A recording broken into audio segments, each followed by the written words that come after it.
l'arme à feu la visait déjà avant même qu'elle n'ait pu formuler un son. Manon Dubois, assise dans sa berline à l'arrêt, n'avait d'autre occupation que de parcourir un quotidien. Pourtant, le policier posté à sa vitre avait déjà forgé son jugement sur elle. Sa main, posée sur la poignée de son arme, était agitée de tremblements tandis qu'il lui aboyait des ordres. Il ignorait totalement que la femme qu'il s'apprêtait à entraver portait sur elle, dans la poche de sa veste, de quoi pulvériser sa carrière et mettre au jour une corruption longuement dissimulée. Les événements qui suivirent firent perdre à cet homme le contrôle de ses propres membres. Au final, des individus influents, se croyant au-dessus de tout, en seraient réduits à implorer la pitié. Avez-vous déjà assisté à un abus de pouvoir? Partagez votre expérience en commentaire. La lumière dorée du samedi matin inondait l'habitacle de la berline noire stationnée aux abords du café du marché. Manon Dubois occupait le siège du conducteur, la vitre légèrement baissée, feuilletant les pages du journal Le Monde, tandis qu'une tasse de café se refroidissait sur la console centrale. Un trajet de 6 heures l'avait menée jusqu'à Valençol, ce village provençal retiré. Et, pour la première fois en 11 mois, aucune obligation ne l'attendait. Aucun dossier à compulser, aucune surveillance à organiser, aucun témoin à entendre. L'affaire Legrand l'avait vidé de toute son énergie. 14 mois de traque, 3 missions d'infiltration, un procès interminable qui avait couru tout l'hiver. À l'annonce du verdict, sa supérieure, Valérie Girard, l'avait fixé par-delà la table de réunion et avait simplement dit « Fais une pause ». Elle se trouvait donc là, dans le village de son enfance, celui où sa grand-mère l'avait vu grandir, avec l'intention de se recueillir sur sa tombe après un café en solitaire. L'article qu'elle lisait portait sur le contrôle des polices locales par les instances fédérales, un thème professionnellement pertinent mais qui lui semblait bien lointain en cette matinée paisible. La voiture de patrouille surgit dans son rétroviseur, silencieuse, et vint s'immobiliser juste derrière sa berline. Manon la vit instantanément. Ses années de formation avaient aiguisé sa perception périphérique au point de la rendre instinctive. Elle poursuivit sa lecture, mais son esprit enregistrait chaque détail, un unique policier, un véhicule de service réglementaire, une caméra embarquée sur le tableau de bord, en fonction. L'agent resta un instant dans son véhicule, parlant dans sa radio, consultant ce qui semblait être un carnet ou un écran, avant de reporter son attention sur elle. Lorsqu'il descendit enfin, sa main était déjà posée sur l'étui de son arme. Il devait avoir la trentaine, le visage glabre, une posture raide qui trahissait une tension nerveuse plutôt qu'une véritable assurance. Son regard balaya son visage, sa tenue, l'intérieur du véhicule avec une acuité qui sortait du cadre d'une procédure de routine. Il frappa 3 coups secs et rapides sur la vitre. Manon abaissa son journal et actionna le lève-vitre électrique, l'ouvrant à mi-hauteur. Avant qu'elle n'ait pu ouvrir la bouche, proposer ses papiers ou s'enquérir de la situation, il avait sorti son arme de service et la pointait sur elle. L'orifice noir du canon la dévisageait à moins de 50 cm. « Descendez du véhicule », lança-t-il d'une voix étranglée. Immédiatement, les mains bien en vue. Manon ne quitta pas ses yeux. Le café refroidissait, oublié. Le journal gisait sur ses genoux. Au loin, le ronronnement monotone d'une tondeuse à gazon se faisait entendre. Elle avait connu de telles situations, mais de l'autre côté de la barrière, en position d'autorité. Elle savait avec quelle rapidité tout pouvait basculer, en l'espace d'un battement de cœur. Elle savait aussi que la caméra sur son pare-brise immortalisait chaque instant de ce qui serait sa perte. Avec une lenteur calculée, destinée à ne pas alarmer un homme armé et nerveux, Manon déposa le journal sur le siège passager. Elle leva les 2 mains à la hauteur de ses épaules, paumes ouvertes. « Je coopère », déclara-t-elle d'une voix calme. « Mais il y a quelque chose que vous devez savoir. » Il ne baissa pas son arme. « Dehors, maintenant. » Elle ouvrit la portière, pivota pour sortir ses jambes et se mit debout, les mains toujours levées. Le soleil matinal caressa son visage alors qu'elle se tenait sur ce même trottoir où sa grand-mère lui offrait un chocolat chaud durant les hivers de son enfance. Le policier passa derrière elle, lui ordonnant sèchement de se positionner. Elle obéit sans un mot. Mains sur le capot, jambes écartées. Elle sentit le contact froid du métal contre ses paumes et perçut sa respiration haletante, saccadée, celle d'un homme dont l'adrénaline avait pris le pas sur le jugement. Le cliquetis des menottes se fit entendre, un son sec dans le calme ambiant. De l'autre côté de la rue, une passante promenant son chien s'était immobilisée. Un adolescent à bicyclette avait sorti son smartphone et filmait la scène. Le policier n'y prêta aucune attention. Vous commettez une grave erreur, affirma Manon. Dans la poche intérieure de ma veste. Prenez-la. Il marqua un temps d'hésitation, puis sa main se glissa dans sa veste. Elle l'entendit retenir son souffle quand il en extirpa l'étui en cuir contenant sa carte professionnelle. L'insigne doré et bleu de la police judiciaire scintilla sous le soleil. À ses côtés, sa carte d'identité présentait sa photographie, son nom et le sigle qui faisait de cet incident une affaire d'envergure fédérale. L'étui lui échappa des doigts et heurta le bitume avec un bruit sec. Manon tourna la tête pour le regarder par-dessus son épaule.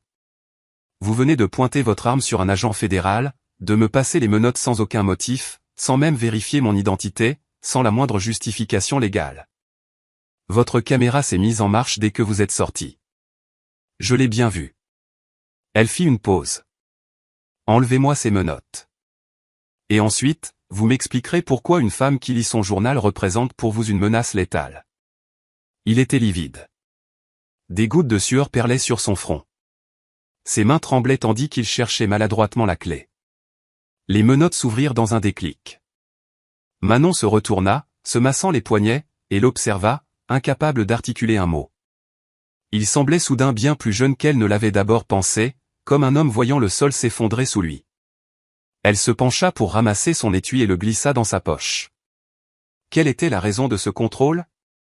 Il eut du mal à déglutir. Un signalement, un véhicule suspect. Berline noire, immatriculation étrangère, stationné depuis longtemps. Le central a dit que la description correspondait à un véhicule impliqué dans un vol à main armée dans le département voisin. Les mots se bousculaient, dans une tentative désespérée de se justifier. J'ai passé votre plaque au fichier avant de venir. Le système a indiqué une non-concordance. J'ai cru que, il se tut. Manon avait déjà pris son téléphone, notant les informations. Erreur de base de données, plaque mal identifiée, ou plus probablement une saisie erronée de la part de quelqu'un qui savait déjà ce qu'il cherchait.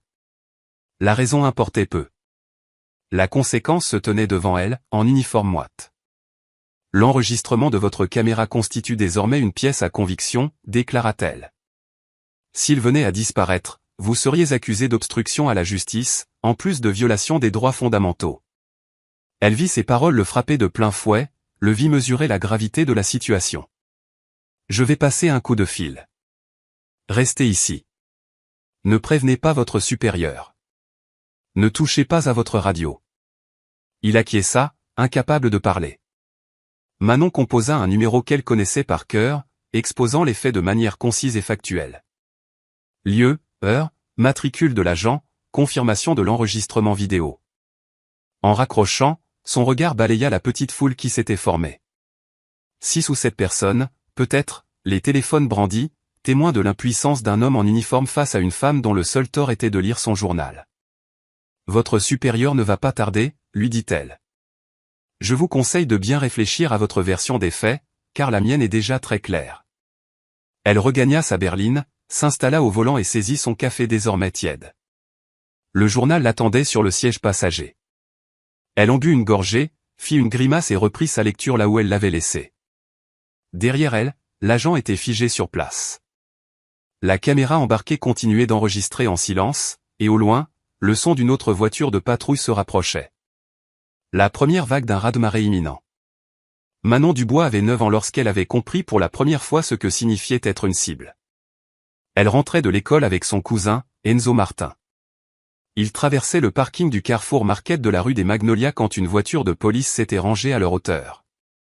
Le policier à bord n'était pas descendu. Il était resté là, moteur tournant, son regard les suivant jusqu'à ce qu'ils aient atteint le trottoir opposé. Enzo lui avait serré la main si fort qu'elle en avait eu mal, l'entraînant plus rapidement. Quand elle lui avait demandé pourquoi ce policier les fixait, il était resté silencieux. Les mots étaient superflus. La leçon s'était gravée en elle, indélébile comme une cicatrice. Certains verraient toujours en elle une menace, simplement par sa présence, et ni sa bonne éducation, ni son langage châtié, ni ses vêtements du dimanche ne pourraient changer leur perception préconçue. Cette pensée lui revint alors qu'elle observait dans son rétroviseur une seconde voiture de patrouille rejoindre la première. Le jeune agent qui l'avait menotté se tenait droit comme un i, s'expliquant avec véhémence à un homme plus âgé, une masse imposante aux cheveux grisonnants dont les gestes l'en dénotaient une habitude du commandement. Le chef de la police, sans doute. Elle ne percevait pas leurs paroles, mais leur langage corporel était éloquent. Le plus jeune gesticulait, pris de panique. L'aîné l'écoutait, bras croisés, son expression passant de l'agacement à une colère sourde à mesure qu'il prenait conscience de la situation. Ni l'un ni l'autre ne regardait dans sa direction. Ils étaient en train de calculer, elle le devinait, d'évaluer les risques, de chercher une issue. Sa grand-mère rêvait pour elle d'une carrière d'enseignante. L'éducation, disait mamie Monique, c'est la seule chose qu'on ne pourra jamais t'enlever. Ni les banquiers, ni les patrons, ni ces hommes en uniforme qui s'arrogent le droit de dicter la loi. Manon y avait cru. Elle avait été une élève brillante, collectionnant les bourses, diplômée d'une grande école de droit à Paris avec un feu intérieur qu'elle ne parvenait pas à nommer. Ce n'est qu'en deuxième année qu'elle comprit la nature de cette flamme. Ce n'était ni de la colère, ni de l'ambition, mais un besoin viscéral de s'infiltrer au cœur du système qu'il avait observé, elle et Enzo, traverser ce parking. Pour en apprendre les codes, en déceler les failles, devenir une force qu'on ne pourrait plus ignorer ou écarter. Elle quitta ses études de droit après un semestre pour intégrer la police. Mamie Monique lui fit la tête pendant 3 mois. Elles finirent par se réconcilier, comme toujours. Sa grand-mère assista à sa cérémonie de sortie de l'École nationale supérieure de la police à Cannes-Écluse, au premier rang, coiffée de son plus beau chapeau. Après, elle lui prit le visage entre ses mains et lui dit « Va changer les choses de l'intérieur, mon enfant, mais ne te laisse pas changer par eux. » C'était il y a 11 ans. Mamie Monique s'était éteinte 4 ans plus tard, inhumée dans le cimetière sur la colline. Manon n'était pas revenue depuis. Le travail servait de prétexte, des dossiers urgents, des enquêtes prioritaires, l'engrenage implacable de l'appareil de la justice fédérale qui broie le deuil et le souvenir. Mais la vérité, plus simple, était plus dure à avouer. Elle avait eu peur de revenir. Peur des souvenirs, peur que ce village ne la ramène à ses 9 ans, à cette fillette qui pressait le pas sur un parking, la main de son cousin lui broyant les doigts. L'officier plus âgé se dirigeait maintenant vers elle, d'un pas assuré, le visage arborant une sollicitude de façade qui ne trompait pas son regard. Manon l'observa dans son rétroviseur, analysant sa posture, la façon dont il ajustait sa ceinture, bombait le torse, composait une expression rassurante. Une comédie qu'elle avait vue 1000 fois, jouée par des hommes persuadés que l'autorité se projetait plutôt qu'elle ne se gagnait. Elle ne bougea pas, ne baissa pas sa vitre. Elle attendit, le laissant venir à elle, laissant le rapport de force s'inverser et trouver son juste équilibre. Il s'arrêta près de sa portière et se pencha, lui adressant un sourire carnassier. « Madame » commença-t-il d'un ton mielleux, la marque d'un homme rompu à l'art de déguiser les ordres en politesse. « Je suis le chef Stéphane Moreau. Je crois comprendre qu'il y a eu un petit malentendu, et je tiens à vous présenter mes excuses pour la gêne occasionnée. » L'adjoint Leclerc est une jeune recrue, plein de bonne volonté, un peu trop peut-être. Il a laissé une fausse information du central obscurcir son jugement. Il s'interrompit, attendant une réaction de sa part, une acceptation de ses excuses, une participation à cette mise en scène de la minimisation. Manon resta silencieuse. Elle le fixa à travers la vitre, laissant le silence s'installer jusqu'à ce que son sourire s'efface. « J'ai déjà parlé à l'adjoint, » reprit-il, une pointe d'irritation perçant dans sa voix. « Je vous garantis que l'affaire sera réglée en interne. Inutile d'en faire toute une histoire. Une simple bévue, vite réparée. » Manon sortit son étui professionnel et le plaqua contre la vitre, l'insigne et la carte bien en évidence. Elle vit le visage du chef passer par la surprise, la reconnaissance, puis une lueur de panique, avant de se figer dans une neutralité forcée. « Chef Moreau, dit-elle, sa voix neutre, sans chaleur, sans concession. Je suis l'agent spécial Manon Dubois. Votre adjoint a sorti son arme sans aucune provocation, m'a menotté sans motif et m'a détenu sans fondement légal. Sa caméra a tout filmé. » Elle abaissa l'étui, sans le ranger. Ce n'est pas un malentendu.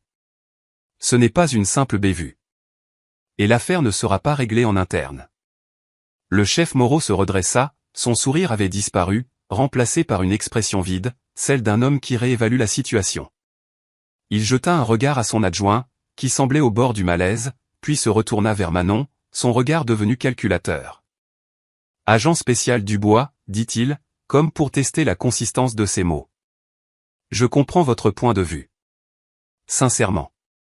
Mais je suis sûr qu'en discutant calmement, nous trouverons une solution qui arrange tout le monde. » Il posa une main sur le toit de la voiture, un geste d'autorité faussement décontracté. Vous êtes en congé, n'est-ce pas? En visite à votre famille. Vous n'avez pas besoin de vous encombrer de paperasse et d'appels qui gâcheraient votre séjour. Manon ouvrit la portière, l'obligeant à reculer. Elle lui fit face sur le trottoir. Sa petite taille n'avait aucune importance, elle avait appris à occuper l'espace. L'appel dont parlait votre adjoint, lança-t-elle, le signalement du véhicule suspect. Je veux consulter le journal de bord des services d'urgence. Ce n'était pas une requête. La mâchoire de Moreau se contracta. C'est un document interne. Les archives du service ne sont pas accessibles à, elle le coupa net. Aux enquêteurs fédéraux dans le cadre d'une investigation pour violation des droits civils. Elle laissa planer la question. Je les obtiendrai par la voie officielle si vous refusez. Mais je pense qu'il est dans votre intérêt de coopérer. C'est toujours mieux vu dans le rapport final. La foule des curieux avait grossi. Une dizaine de personnes observaient la scène de l'autre côté de la rue, filmant l'échange entre la femme en veste et le chef de la police. Manon enregistra leur présence. Les témoins étaient un avantage. Le chef Moreau les remarqua également. Il balaya la foule du regard, puis la fixa à nouveau, calculant le prix d'une confrontation publique. Discutons en nos postes, proposa-t-il à voix basse. Ce sera plus discret. Plus professionnel. Manon secoua la tête. La discrétion ne m'intéresse pas, chef. Et je doute que nous partagions la même définition du professionnalisme. Elle sortit son téléphone et composa un numéro. Le chef la regarda faire, le visage fermé, mais ne tenta rien pour l'arrêter. L'appel fut pris à la deuxième sonnerie. C'est Dubois, dit-elle sans préambule. J'ai besoin d'une réquisition de documents en procédure d'urgence. Le journal de bord du commissariat de Valençol, de ce matin 6 heures à maintenant. Ainsi que le dossier administratif de l'adjoint Leclerc, Hugo, matricule 743. Elle écouta un instant, puis ajouta, enquête sur les droits civils. Comportement potentiellement récurrent. Plus de détails d'ici 1 heure. Elle raccrocha et rangea son téléphone. Moreau n'avait pas bougé, mais sa posture avait changé. Une tension dans les épaules, un pli soucieux au coin des yeux. Il commençait à mesurer l'étendue du désastre. Une troisième voiture de patrouille arriva, se garant sans bruit derrière les autres. Une femme en uniforme en descendit, la trentaine, blonde, queue de cheval impeccable. Elle s'approcha d'un pas vif, son regard évaluant rapidement la situation. « Chef, dit-elle. Le central m'envoie. Que se passe-t-il » Moreau désigna vaguement Manon. Un malentendu avec Leclerc. C'est en cours de règlement. Mais le regard de la femme s'était déjà posé sur l'étui que Manon tenait à la main. Elle blêmit. Elle avait compris. Manon vit la reconnaissance dans ses yeux, la prise de conscience brutale de la tournure catastrophique des événements. « Agent » dit Manon en lisant son nom sur son uniforme. « Lambert. Vous travaillez avec l'adjoint Leclerc depuis combien de temps » Camille Lambert ouvrit la bouche, la referma. Elle regarda son chef, qui lui fit un signe de tête presque imperceptible. Un avertissement. Lambert reporta son attention sur Manon.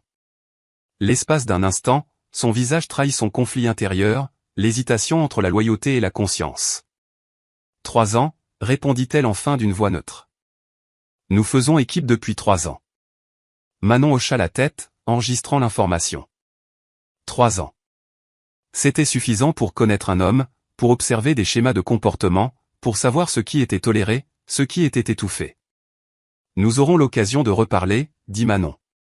Ce n'était ni une menace, ni une promesse. Juste un fait inéluctable, énoncé avec une certitude tranquille. Camille Lambert ne répondit pas, mais son regard s'attarda sur Manon avant qu'elle ne se détourne. Le chef Moreau s'interposa, reprenant le contrôle d'une situation qui lui échappait. « Je crois que c'est tout pour le moment, dit-il. Vous avez ma carte. Si vous souhaitez déposer une plainte, vous savez où nous trouver. » Manon eut un léger sourire. « Oh, chef Moreau, dit-elle. Je ne dépose pas de plainte. J'ouvre une enquête. Il y a une nuance. Vous la saisirez bientôt. » Elle regagna sa voiture, mit le contact et quitta les lieux sans un regard en arrière.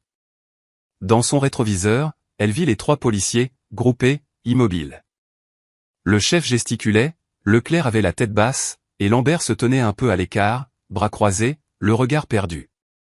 Les premières brèches étaient ouvertes. Il lui fallait maintenant en sonder la profondeur. Le gîte du Lavandin était une bâtisse défraîchie à la sortie du village, un vestige des années 70. Manon s'y enregistra sous son vrai nom, la discrétion n'étant plus de mise, et monta son unique bagage jusqu'à la chambre 214. L'endroit était conforme à ses attentes, un lit recouvert d'un couvre-lit à fleurs usées, des meubles en contreplaqué scellés au mur, un climatiseur de fenêtre au bruit de ferraille. Elle posa son sac, ferma les rideaux et s'assit sur le lit pour faire le point. Son téléphone vibra, un message du bureau régional. Le journal de bord était en cours de transfert, le dossier administratif suivrait. Elle alluma son ordinateur, attendant l'email sécurisé. Il lui fallait maintenant aborder la situation avec la froideur d'une enquêtrice, et non avec l'émotion de la victime. Ce qui lui était arrivé n'était pas un cas isolé. Elle connaissait les chiffres, avait lu les rapports, témoigné sur les pratiques discriminatoires dans les petites juridictions. Mais la connaissance intellectuelle et l'expérience personnelle étaient deux choses bien distinctes. Il était crucial de les dissocier pour mener cette enquête à bien. L'email arriva. Elle ouvrit la pièce jointe. Le journal de bord confirma ses soupçons. Aucun appel pour un véhicule suspect. Aucun rapport de vol correspondant. Aucune anomalie liée à son immatriculation. La seule entrée, horodatée 8 minutes avant l'intervention de Leclerc, était une note de sa part signalant une personne suspecte près du café du marché. Il avait lui-même créé le motif de son intervention, a posteriori. Un travail d'amateur, la marque d'un homme qui se sentait protégé. Le dossier administratif de Leclerc, qui arriva 20 minutes plus tard, confirma ce pressentiment. 6 plaintes en 3 ans pour violence ou détention abusive, tout émanant de personnes partageant un profil similaire. Chaque plainte avait été examinée en interne. Chaque enquête avait été classée sans suite. Chaque décision portait la signature du chef Stéphane Moreau. Manon contempla ce schéma sur son écran, et une froide certitude s'empara d'elle. Il ne s'agissait pas d'un policier défaillant, mais d'un système conçu pour en produire et les couvrir. Son téléphone sonna. C'était Valérie Girard. Dubois. J'ai eu ton message, dit Valérie, sa voix chargée de l'attention de quelqu'un qui venait de passer des appels difficiles. Et j'en reçois d'autres depuis 1 heure. La mairie, un député, un membre du cabinet du préfet de région tous suggèrent de régler ça à l'amiable. Manon ferma les yeux. Comment l'ont-ils su si vite? Valérie eut un rire sec. Petite ville. Le chef Moreau a ses entrées. Ses amis ont des téléphones. Tu me demandes d'abandonner? Demanda Manon. Il y eut un silence. Quand Valérie reprit la parole, son ton était plus dur. Je te dis que tu as mis les pieds dans un nid de frelons. C'est plus gros qu'un simple flic nerveux. Tu dois mesurer la force de l'opposition avant d'agir. Un autre silence. Cela dit, j'ai vu la vidéo. Elle est en sécurité sur nos serveurs. Et j'ai lu les dossiers que tu as demandés. Manon attendit. 6 plaintes, poursuivit Valérie. Toutes classées. Toutes signées par le même chef qui a tenté d'étouffer l'affaire devant une douzaine de témoins. Si tu veux y aller, je te couvre. Mais ce sera dur, et ce sera public. Manon rouvrit les yeux sur les dossiers affichés à l'écran. 6 plaintes, sinon, 6 personnes à qui on avait refusé justice. Je veux leur parler, dit-elle. À tous les plaignants. Valérie soupira. Je m'en doutais. Je t'envoie leurs coordonnées. Mais Manon, sa voix s'adoucit. Tu es officiellement en congé. C'est ton temps personnel. Personne ne t'en voudra de passer la main. Manon repensa au parking du Carrefour Market, à la main de son cousin dans la sienne, à la voix de sa grand-mère. Ne te laisse pas changer. Je ne passe pas la main, dit-elle. Cette affaire est la mienne. Elle raccrocha et se reconcentra sur son écran. Les noms de 6 inconnus la fixaient. 6 histoires effacées par le même système qui avait tenté de l'effacer elle. Elle ouvrit le premier dossier. Dehors, le soleil déclinait, jetant de longues ombres sur le parking du gîte du Lavandin. Quelque part en ville, le chef Moreau passait aussi des appels, activant ses réseaux, tentant d'endiguer une vague qui avait déjà commencé à déferler. Les 3 premiers noms sur la liste furent des impasses. Manon passa l'après-midi à téléphoner de sa chambre du gîte, se présentant, expliquant l'objet de son appel, se heurtant au silence. Un homme raccrocha dès qu'elle prononça le nom de la police de Valençol. Une femme l'écouta poliment avant de dire « Je ne peux rien pour vous », d'une voix lasse. Le 3e numéro tomba sur un répondeur anonyme. Elle laissa un message sans grand espoir. Elle comprenait leur méfiance. Ils avaient déjà tenté de se faire entendre, en vain. Pourquoi la croirait-il, elle, un autre agent, une autre promesse de justice? Le 4e nom était celui de Geneviève Duval, 67 ans, institutrice à la retraite. Sa plainte, déposée 18 mois plus tôt, concernait son fils Théo, arrêté pour un feu arrière défectueux et passé à tabac au point de nécessiter une hospitalisation. L'enquête interne avait conclu à une résistance à l'arrestation et à un usage proportionné de la force par l'adjoint Leclerc, le même qui l'avait menacé ce matin. Théo n'avait fait l'objet d'aucune poursuite. Manon composa le numéro, s'attendant à un nouveau refus. Mais après un long silence, une voix de femme dit « C'est vous, n'est-ce pas ? L'agent de la PJ de ce matin. » Les nouvelles circulaient vite. Manon confirma. « Venez chez moi, dit Geneviève. » À 19h. La maison de Geneviève Duval était une charmante petite bâtisse blanche avec un jardin fleuri. Geneviève, une femme grande aux cheveux d'argent et au port altier, l'accueillit et la fit entrer dans un salon orné de photos de famille. Elle lui offrit un thé. « Mon fils boite, dit-elle sans préambule. Ils lui ont abîmé le genou. Une séquelle à vie, d'après les médecins. » Elle but une gorgée de thé. Il rentrait de son travail de nuit. Ils ont prétexté un feu arrière cassé. J'avais vérifié la voiture la veille, tout était en ordre.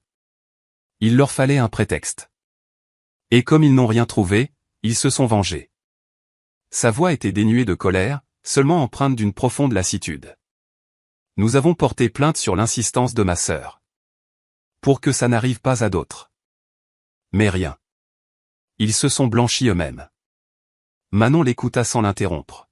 « Avez-vous conservé des documents ?» demanda-t-elle quand Geneviève eut terminé.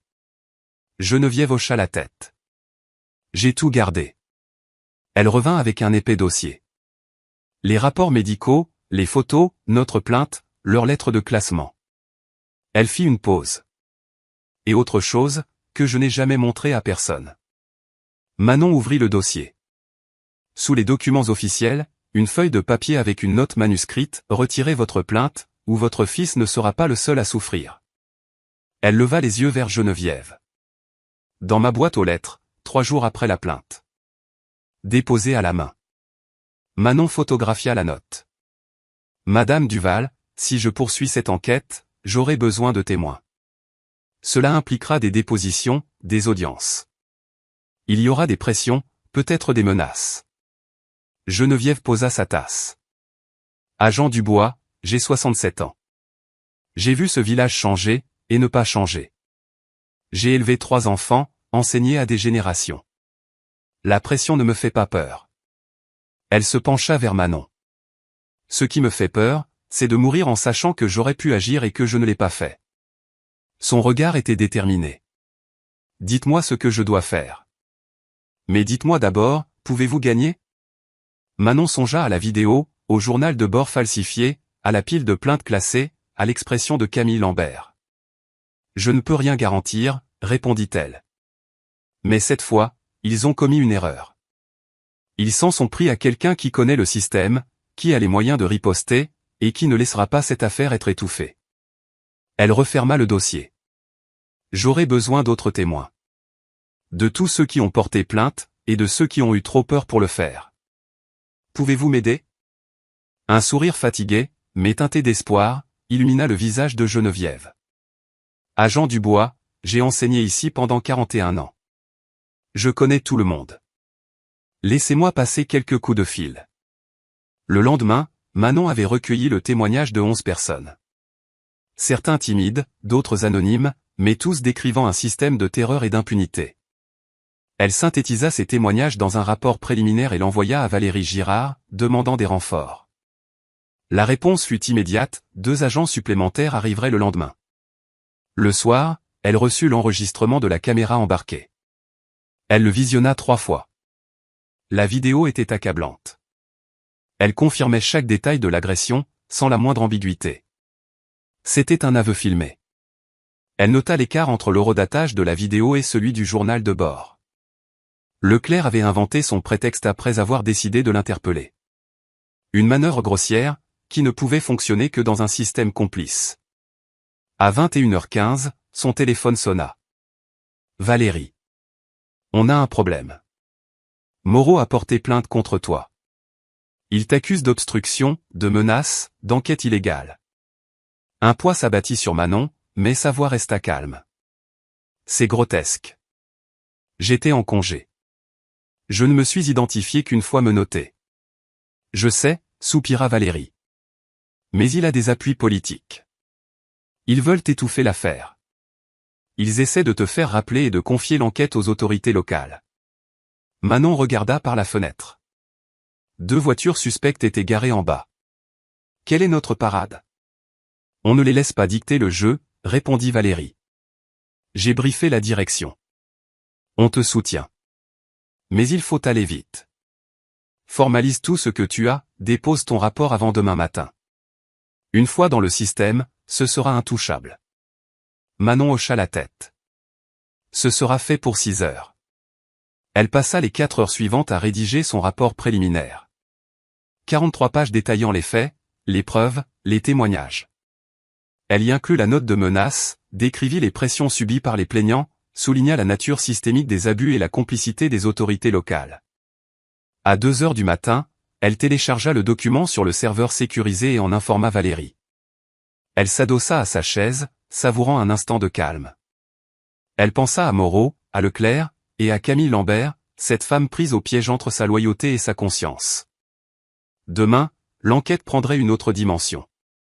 Moreau découvrirait que sa contre-attaque n'avait fait qu'attiser le feu. Avant de s'assoupir, elle eut une pensée pour sa grand-mère. Elle se demanda si mamie Monique serait fière d'elle, de l'avoir mené ce combat qui l'attendait depuis son enfance. Le relais des chasseurs était un restaurant routier à quelques kilomètres du village. Manon y attendait Camille Lambert, qu'elle avait convoqué par un simple message, 1 heure, un lieu, et « je vous attendrai ». L'enquête était désormais officielle, retirée à la police locale. Moreau avait pris un avocat, Leclerc était en congé forcé. Mais il lui fallait un témoignage de l'intérieur. À 7h05, un pick-up bleu se gara. Camille Lambert en descendit, l'air hésitant. En civil, elle semblait plus jeune, plus vulnérable. Elle entra et s'assit en face de Manon sans un mot, commandant un thé qu'elle ne toucha pas. Je me disais que ce n'était pas mes oignons, commença-t-elle. La première fois, j'ai cherché des excuses. J'ai cru que ça ne se reproduirait pas. Elle leva les yeux. Mais ça a continué. Et j'ai continué à me taire. J'ai été une lâche pendant 3 ans. Manon la laissa parler. De quoi aviez-vous peur? Lambert eut un rire jaune. De tout perdre. Mon job, ma réputation. Le mur du silence n'est pas une image, ici. Si tu parles, tu es fini. Je me disais qu'il y avait une différence entre être complice et être coupable. Mais il n'y en a aucune. Vous êtes là aujourd'hui, dit Manon. Qu'est-ce qui a changé? J'ai vu la vidéo, répondit Lambert. J'ai vu ce qu'il a fait. Il vous a arrêté pour votre apparence. C'est la seule raison. Et il l'a fait des dizaines de fois. Et à chaque fois, le chef a couvert. Je le savais, et je n'ai rien dit. Manon posa un enregistreur sur la table. Racontez-moi tout. Sans retour en arrière possible. Lambert sortit une clé USB de son sac. J'ai commencé à faire des copies il y a 3 ans. Rapport modifié, plainte disparue, email entre le chef et la mairie. C'était mon assurance vie. Elle poussa la clé vers Manon. 3 ans de preuves. Tout ce qu'ils ont voulu cacher. Manon la prit. Merci. Ne me remerciez pas encore, dit Lambert, les larmes aux yeux. Remerciez-moi quand tout ça aura servi à quelque chose. Manon enclencha l'enregistrement. Commençons. 2 semaines plus tard, à la préfecture régionale de Marseille, l'audience devait avoir lieu. L'affaire avait pris une ampleur considérable. Manon disposait d'un rapport de 200 pages, de la vidéo, de la clé USB et de 23 témoignages écrits. Le chef Moreau et son avocat étaient présents. Leclerc avait démissionné. Manon présenta les faits, diffusa la vidéo, puis s'adressa au panel. Ce que vous avez vu n'est pas un acte isolé, mais le symptôme d'un système corrompu depuis 6 ans. Elle détailla les 29 plaintes classées, toutes signées par Moreau, présenta les preuves de falsification, les témoignages poignants, la note de menace, les emails prouvant la collusion. L'avocat de Moreau tenta une défense faible, parlant de vendetta personnelle. Manon ne répondit pas. Les preuves suffisaient. Le panel se retira. Dehors, Camille Lambert l'attendait. Elle avait témoigné, la voix tremblante mais ferme, endurant les attaques sans flancher. « C'est fini ?» demanda-t-elle. « L'audience est finie », répondit Manon. « La suite dépend de leur décision. Mais la vérité est maintenant consignée. Elle ne peut plus être effacée. » 3 heures plus tard, la décision tomba. Mise sous tutelle fédérale du service de police de Valençol. Renvoi du chef Moreau devant la justice pour obstruction, violation des droits civils et conspiration. Poursuite contre Leclerc. Examen individuel de tous les agents impliqués. La structure corrompue s'était effondrée. Dans le couloir, Camille Lambert pleura enfin. Le cimetière était baigné d'une douce lumière matinale. Manon gara sa voiture et resta un instant à contempler ce paysage qu'elle avait fui pendant 4 ans. L'enquête était close. La justice suivait son cours. Il ne lui restait qu'une chose à faire. Elle marcha jusqu'à la tombe de sa grand-mère, un bouquet de lys à la main. Monique Dubois, mère, grand-mère, enseignante bien-aimée. Des mots trop simples pour une femme si grande. Elle s'agenouilla et déposa les fleurs. Le silence n'était troublé que par le chant des oiseaux. Elle avait tant de fois imaginé ce moment, répété les mots qu'elle dirait. Mais maintenant, les mots lui venaient du cœur. « Pardon d'être resté si loin », murmura-t-elle. « J'avais peur. Peur de la douleur de ton absence. Peur de tout ce que je n'ai pas pu te dire. » Elle fit une pause. « Tu m'as dit un jour que pour se battre, il fallait devenir dur. Mais qu'il ne fallait pas laisser la dureté atteindre le cœur. Je me demande si j'ai réussi. » Elle pensa aux 3 dernières semaines. À Geneviève Duval, digne malgré tout. À Camille Lambert, qui avait trouvé le courage de parler. À Moreau, dont la fureur s'était révélée si vaine. À elle-même, cette fillette sur un parking, cette femme qui avait choisi de combattre le système de l'intérieur. « Je ne sais pas si j'ai vraiment changé les choses, » dit-elle. « Il y aura d'autres villages, d'autres abus. Je ne peux pas tout réparer. Mais j'ai réparé celui-ci. Je les ai forcés à rendre des comptes. » Elle caressa la pierre tombale. « J'espère que ça te rend fière. » Elle resta longtemps, puis se releva, les genoux endoloris, une fatigue profonde l'envahissant. Elle retourna au village, non pas pour partir, mais pour retourner sur les lieux, devant le café du marché. Elle se gara à la même place. Le trottoir était calme. La porte du café s'ouvrit. Geneviève Duval s'approcha, 2 tasses à la main. « Je vous ai vu arriver, » dit-elle avec un sourire. « Je me suis dit que vous apprécieriez un café avant la route. » Manon prit la tasse. « Merci. Mon fils a appelé ce matin, » dit Geneviève. Il avait l'air lui-même, pour la première fois depuis longtemps. Il m'a dit de vous remercier. Je crois que vous lui avez rendu quelque chose qu'on lui avait volé. Manon était mal à l'aise. Je n'ai fait que mon travail. Non, insista Geneviève. Vous avez fait bien plus. Ne minimisez pas votre action. C'était extraordinaire. C'était ce que nous attendions tous. Une voiture de patrouille passa. Manon se tendit, puis se détendit en reconnaissant la conductrice. Camille Lambert lui fit un petit signe de la main. Elle était maintenant sergent, chargée de rebâtir la confiance. Ce n'était pas encore la rédemption. Mais c'était un commencement.